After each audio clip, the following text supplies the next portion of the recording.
Hello everyone, and today I am here with you for discussing the chapter crop production and management.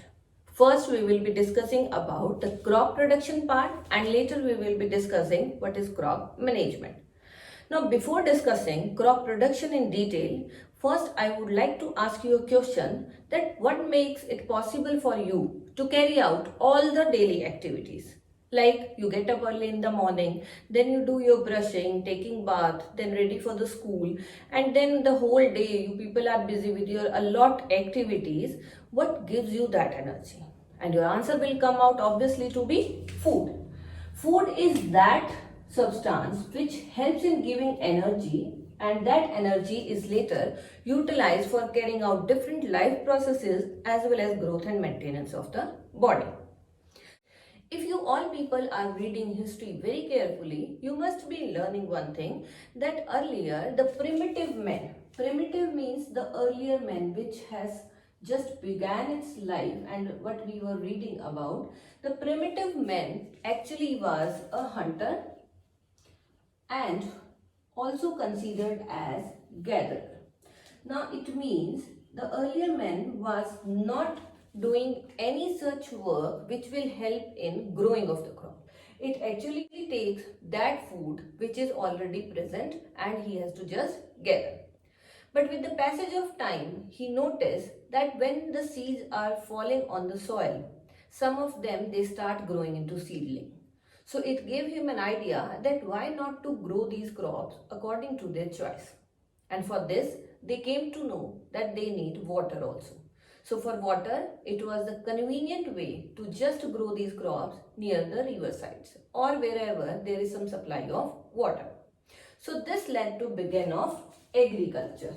So agriculture basically came into effect because when primitive men got an idea that how he can get the plants or the food of its own choice.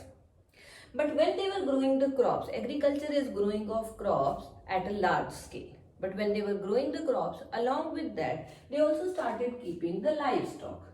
Livestock is basically the cattle which are helpful in one way or the other and help in food supplement. Means they also add as a part of food because they also have some amount of nutrient present in them. So livestock also is required to be taken care along with the agriculture, and that is called as animal husbandry. So in this chapter, when we will be reading about crop production, we will be reading about two main things. One is the agriculture, which is for the crops, and second we will be discussing about animal husbandry. So these are the two main points which we are going to discuss. Now first thing which comes in mind is what actually is the crop. So here I have written the definition of crops. What are crops?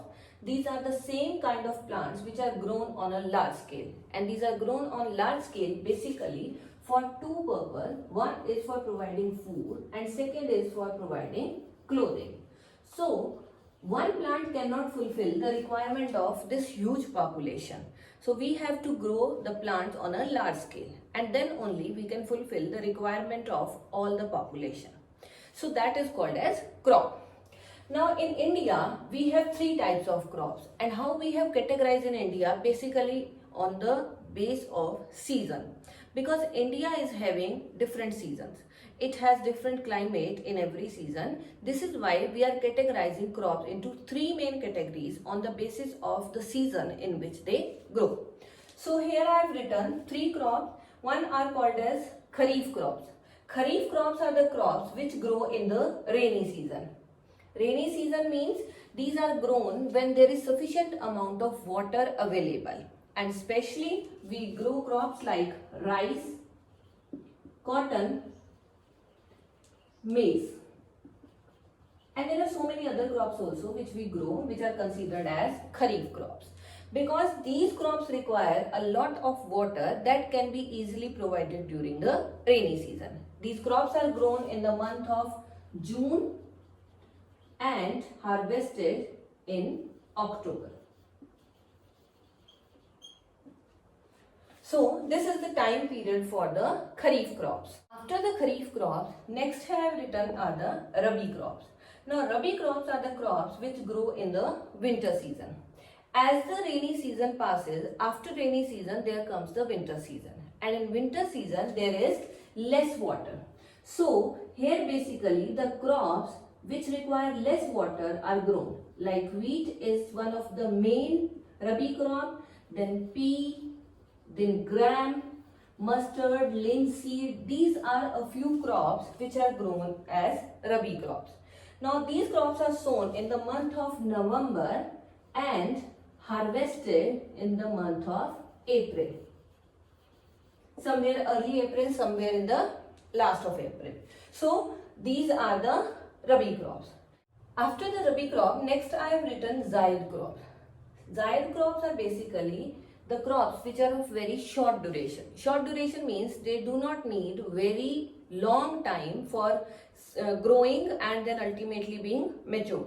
So these crops are also called as the crops of summer season. And summer season is basically, these crops are sown in the month of April after harvesting this Rabi crop, and then these are harvested by the end of June before sowing of the Kharif crops. So it is a very short duration, and generally the crops which are grown in this duration are the seasonal vegetables which need less water and almost dry conditions of weather.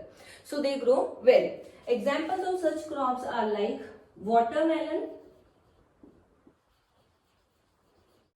cucumber. Means these are basically those crops which themselves have a large amount of water in their fruit, and these are considered good as source of water also during the summer season. So these are the three main categories of crops which we are categorizing in India because of the seasons of India. After knowing about the crops in detail, it will be easy for farmer to grow a certain crop in its particular region. Now for getting a good crop production means ultimately getting a good yield, farmer has to follow certain practices which are called as agricultural practices.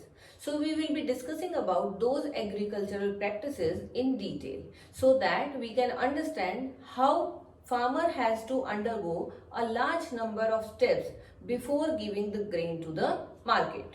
It is the hard work of the farmer which helps every one of us to eat, every one of us to have clothing.